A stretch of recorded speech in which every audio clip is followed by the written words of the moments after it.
November 8th, 1918. The Manassas Journal eulogizes one of the town's founding fathers, Lieutenant George Carr Round, as a prince and a great man. A Civil War soldier, educator, attorney, and real estate investor, Round was greatly responsible for shaping the face of Manassas. Before George Carr Round and the war that brought him south, Manassas was a very different place. Daily Dispatch, Army of the Potomac, Manassas, September 12, 1861. The village of Manassas, or Tudor Hall as the post office is called, is very much smaller than is generally imagined. In the village proper, there are not above 3 or 4 houses, and within a circuit of 3 or 4 miles, perhaps not more than 500 or 600 inhabitants. The station is situated on the Orange and Alexandria Railroad, some quarter of a mile from its junction with the Manassas Gap Road.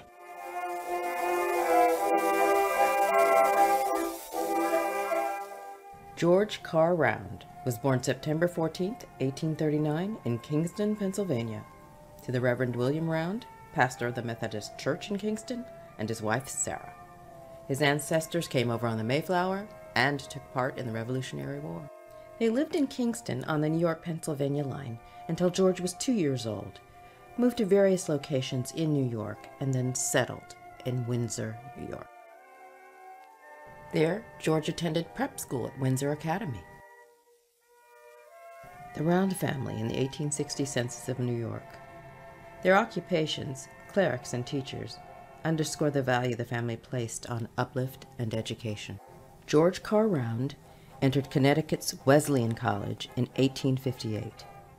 He spent 3 years there when his studies were deferred by the outbreak of the Civil War. In 1861, Round enlisted in the 1st Connecticut Artillery, serving 3 years. He then transferred to the Signal Corps, where he was made a lieutenant. He served in the Signal Corps until war's end. Although the new technology of wire telegraphy was in use during the Civil War, it was often not convenient on a battlefield. Few telegraph lines ran through a battle area.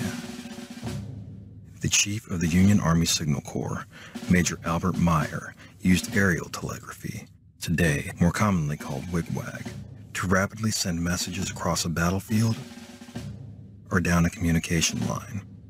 It involved waving a flag or special torches at night in prescribed patterns of left and right to indicate letters, numerals, and other characters.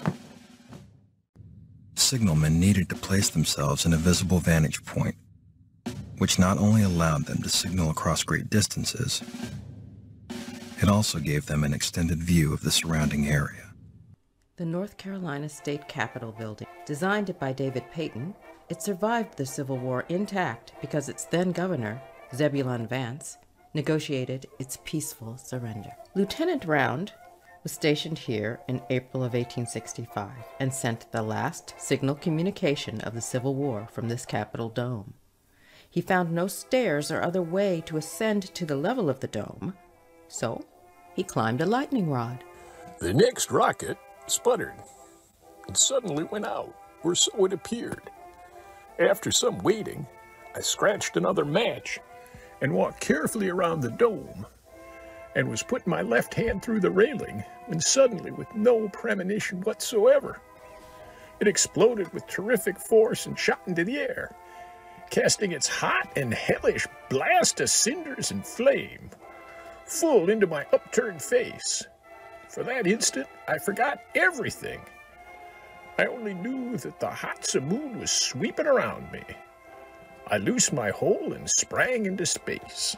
The next instant, I felt myself reeling and falling, as it seemed to me then, halfway down the dome.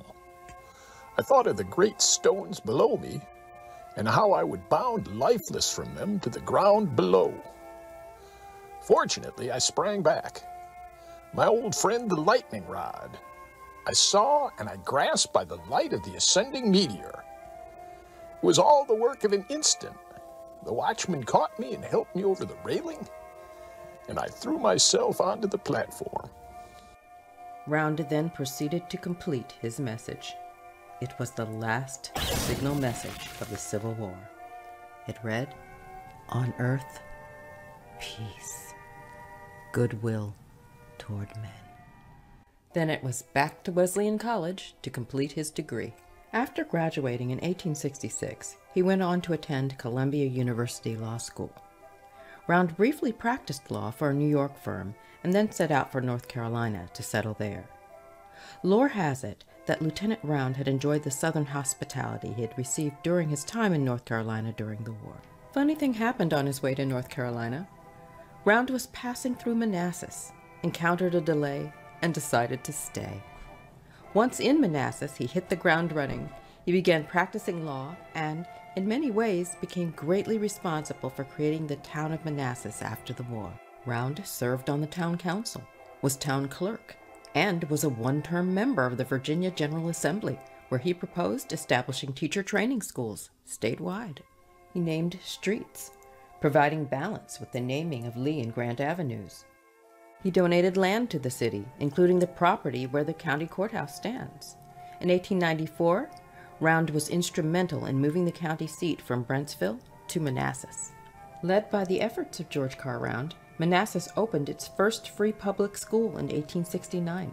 It was funded by residents and a grant from the Peabody Fund of Massachusetts. This is how Peabody Street got its name. Ruffner School No. 1 was designed by George Carr Round. Round also secured money from Andrew Carnegie to build a library addition onto the school. That opened in 1900 and was the first public library in Prince William County. Constructed on land donated by Round's father-in-law, Charles Bennett, the Bennett School opened in 1909. Round was on the board of directors of the Manassas Industrial School for Colored Youth. Round chaired the 1911 Manassas National Jubilee of Peace. The first event of its kind, it was considered one of the most important events in U.S. history.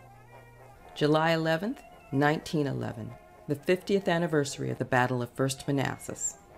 Over 1,000 veterans gathered in Manassas to demonstrate their willingness to put the past behind them and move forward into the new century. So we return to that November 1918 edition of the Manassas Journal, where the headline laments, "A Prince and a Great Man Fallen."